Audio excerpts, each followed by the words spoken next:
السلام عليكم ورحمة الله وبركاته.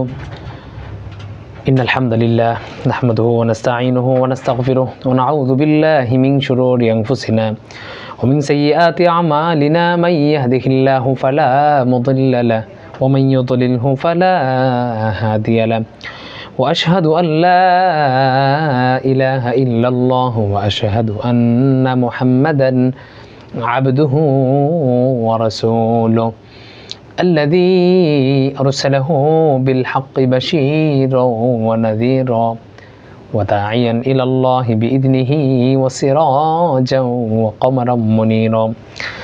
أما بعد، قال الله تعالى: إنا أنزلناه في ليلة القدر وما أدراك ما ليلة القدر ليلة القدر خير من ألف شهر تنزل الملائكة والروح فيها بإذن ربهم من كل أمر سلام هي حتى مطلع الفجر. ইসলাম কি জানি আয়োজনে আপনাদের সকলকে স্বাগত জানাচ্ছি। আজকে ইনশাল্লাহ আমরা সূরা কদরের মধ্য থেকে ইনশাল্লাহ আমরা এখন এমন একটি সময় অতিবাহিত করছি যখন মাহে রমজানের শেষের দিকে আমরা অবস্থান করছি। এই মাত্র আমাদের শবে কদর মাত্র কয়েকদিন বাকি আছে। তো শবে কদর আমাদের মুখোমুখি সামনে। রাসূলুল্লাহ সাল্লাল্লাহু আলাইহি ওয়াসাল্লাম বললেন যে তোমরা মাহে রমজানের শেষ দশকে শবে কদরকে তালাশ করো। সেই বিষয়টিকে আরও সহজ করে বললেন, শেষ দশকের মধ্যে আবার 21-এর রজনী, 23-এর রজনী, 25-এর রজনী, 27-এর রজনী, 29-এর রজনী, এই 5 রাত্রে শবে কদরকে তালাশ করার জন্য বলা হয়েছে। এই 5 দিনের সম্ভাবনাময় যে কোনো দিনই হতে পারে। এর মধ্য থেকে আমরা 21 এবং 23 আমরা অতিক্রম করতে যাচ্ছি। তাহলে আমাদের মধ্যে সময় একেবারেই সংক্ষিপ্ত।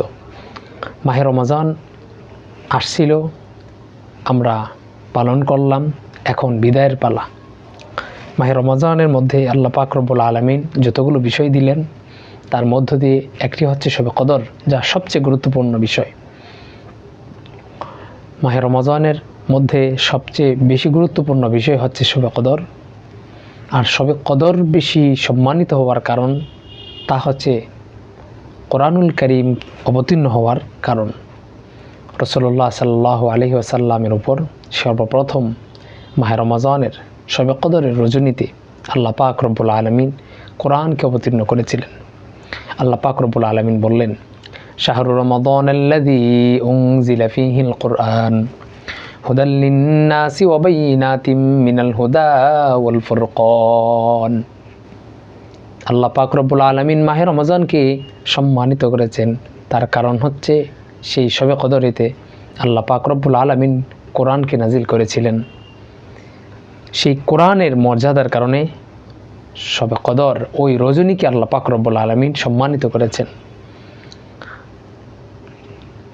তাহলে ওই শবে কদর আমরা যারা পেলাম, আমরা এত ভাগ্যবান যে এক রাত্রি ইবাদত করলে 1000 মাসের চেয়ে আরও বেশি পরিমাণে নেক আমল পাওয়া যায়। এই শবে কদর সেই ব্যক্তি পাবে যে ব্যক্তি মাহে রমজানের প্রতিদিন তারাবির নামাজ পড়ে এবং প্রতিদিনের রোজা রাখে, বিশেষ করে প্রতিদিন 5 ওয়াক্ত নামাজ পড়ে।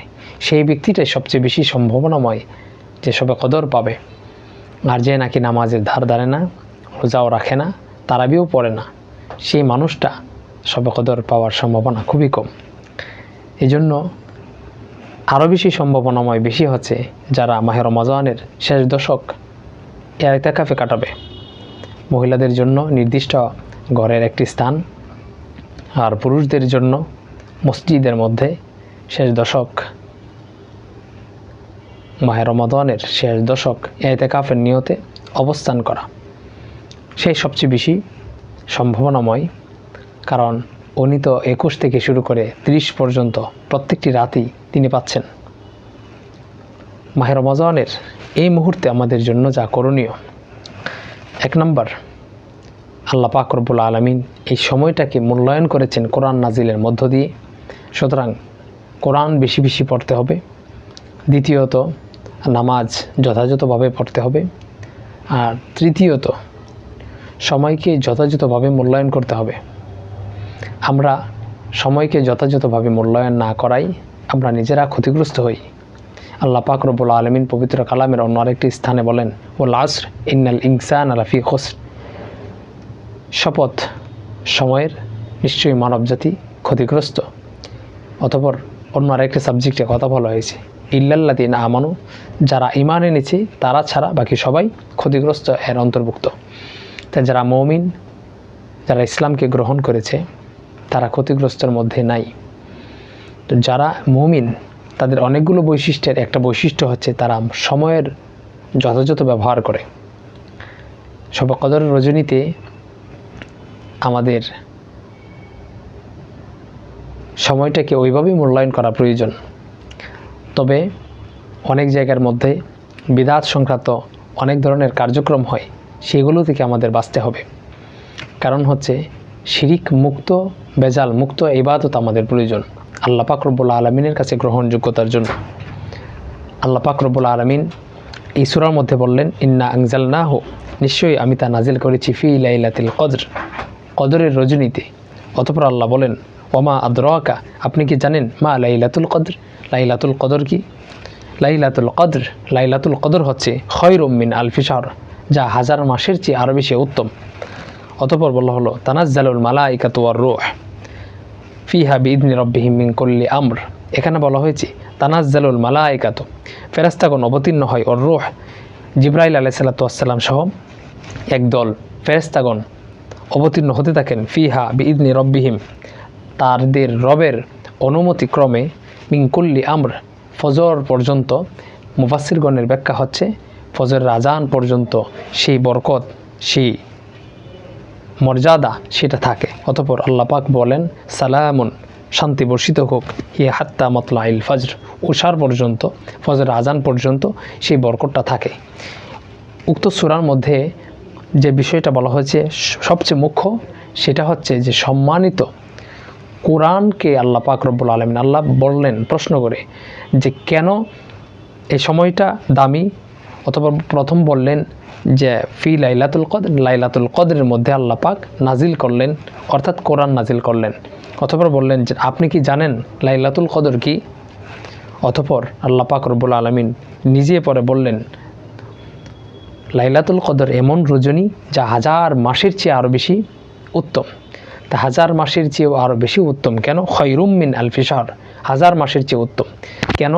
তার কারণ হচ্ছে আল্লাহ পাক প্রথম অংশে বললেন, ইন্না আনজালনাহু, কারণ আমি তা নাজিল করেছি ফি লাইলাতুল কদর, এই কদরের রজনীতেই আল্লাহ পাক এই কোরআনকে নাজিল করেছেন। আর এই কোরআনকে নাজিল করার কারণেই ওই রাতটাই আল্লাহর কাছে এত বেশি দামি হয়েছে, যা 1000 মাসের চেয়েও আরও বেশি উত্তম। সুতরাং মুফাসসিরগণের ব্যাখ্যা হচ্ছে, যে ব্যক্তি ইশার নামাজ আর হচ্ছে ফজরের নামাজ কদরের রজনীতে যে ইশার নামাজ এবং ফজরের নামাজ জামাতে আদায় করবেন, তিনি সেই শবে কদরের যে মর্যাদা তিনি পাবেন। তো শবে কদরের রজনী কোন দিন হতে পারে? 21 হতে পারে, 23 হতে পারে, 25 হতে পারে, 27 হতে পারে, 29 হতে পারে, যে কোনো একটা। কিন্তু আমাদের দেশে অনেক জায়গার মধ্যে একটা আলোড়ন সৃষ্টি করেছে, অথবা অনেক মানুষের মধ্যে চিন্তা এমন যে শুধু 27 রজনীতেই শবে কদর। এটা চিন্তাটা সম্পূর্ণ ভুল। তবে সম্ভাবনাময় বেশি হচ্ছে 27 রজনীতে, সেই জন্য 27 রজনীতে এটা করা হয়। সুতরাং আসুন আমরা 21, 23, 25, 27 এবং 29 প্রত্যেকটি বিজুর সংখ্যা, এই 5 দিন রাতেই আমরা বেশি পরিমাণে ইশার নামাজের পরে আমরা কমপক্ষে 2-4 রাকাত নফল নামাজ পড়ব। এভাবে করে 5 দিনেই পড়ব।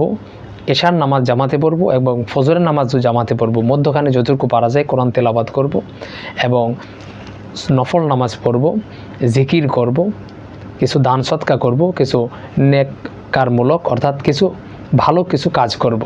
আল্লাহ পাক রব্বুল আলামিন আশা করা যায় আমাদেরকে শবে কদরের মর্যাদা দান করবেন।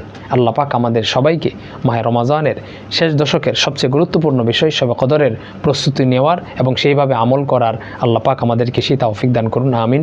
আসসালামু আলাইকুম ওয়া রাহমাতুল্লাহি ওয়া বারাকাতুহু।